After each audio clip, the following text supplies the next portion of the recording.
ನಮಸ್ಕಾರ ಸ್ನೇಹಿತರೆ, ಇವತ್ತು ನಾನು ಹೇಳೋ ಕತೆ ಒಂದು ವಿಚಿತ್ರ ಪ್ರಕರಣದ ಕತೆ. ಒಂದು ತಲೆಬುರುಡೆ. ಹೌದು, ಒಂದು ಮಾನವನ ತಲೆಬುರುಡೆ ಹಠಾತ್ ಕಾಣೆಯಾಗುತ್ತೆ. ಅದು ಕೂಡ ಸಾಮಾನ್ಯ ಜಾಗದಲ್ಲಲ್ಲ, ಒಂದು ಮೆಡಿಕಲ್ ಕಾಲೇಜಿನ ಅನಾಟಮಿ ಲ್ಯಾಬ್ನಲ್ಲಿ. ಒಂದು ಬೆಳಿಗ್ಗೆ ವಿದ್ಯಾರ್ಥಿಗಳು ಕ್ಲಾಸ್ಗೆ ಬರುತ್ತಾರೆ. ಎಲ್ಲರೂ ತಮ್ಮ ತಮ್ಮ ಟೇಬಲ್ ಬಳಿ ನಿಂತಿರ್ತಾರೆ.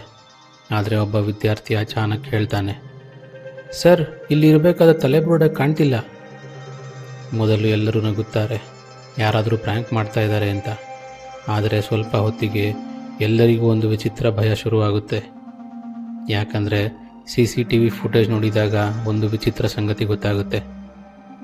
ರಾತ್ರಿ 2:17 ಲ್ಯಾಬ್ ಬಾಗಿಲು ಸ್ವತಃ ಸ್ವಲ್ಪ ತೆರೆಯುತ್ತದೆ.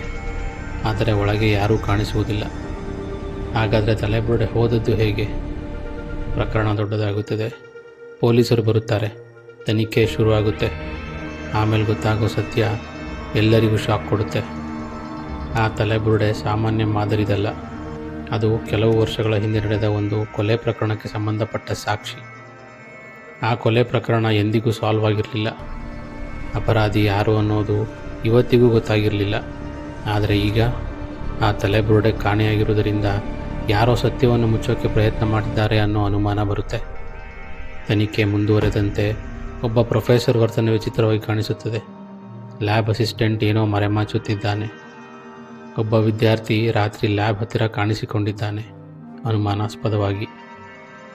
ಪ್ರತಿ ವ್ಯಕ್ತಿಗೂ ಒಂದೊಂದು ರಹಸ್ಯ.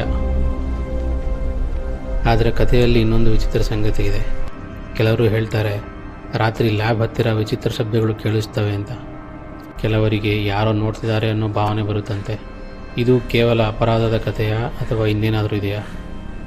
ಹಾಗಾದರೆ ತಲೆಬುರುಡೆ ಯಾರು ತೆಗೆದುಕೊಂಡ್ರು? ಯಾಕೆ ತೆಗೆದುಕೊಂಡ್ರು?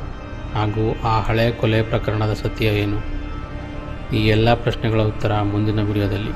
ಆದರೆ ನಿಮಗೆ ಈಗಲೇ ಸತ್ಯ ಗೊತ್ತಾಗಬೇಕಾದ್ರೆ ಅದಕ್ಕೂ ಒಂದು ದಾರಿ ಇದೆ. ಒಮ್ಮೆ ಕೌಶಿಕ್ ಕೂಡುರಸ್ತೆ ಅವರು ಬರೆದಿರುವಂಥ ತಲೆಬುರುಡೆ ಮಿಸ್ಸಿಂಗ್ ಕೇಸ್ ಅನ್ನೋ ಈ ಕಾದಂಬರಿ ಓದಿ. ಇದರ ಲಿಂಕ್ ಡಿಸ್ಕ್ರಿಪ್ಷನಲ್ಲಿದೆ.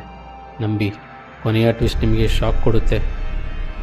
ಇಂಥ ಇನ್ನಷ್ಟು ರಹಸ್ಯ ಕಥೆಗಳು ಬೇಕು ಅಂದರೆ ಚಾನಲ್ಗೆ ಸಬ್ಸ್ಕ್ರೈಬ್ ಮಾಡಿ.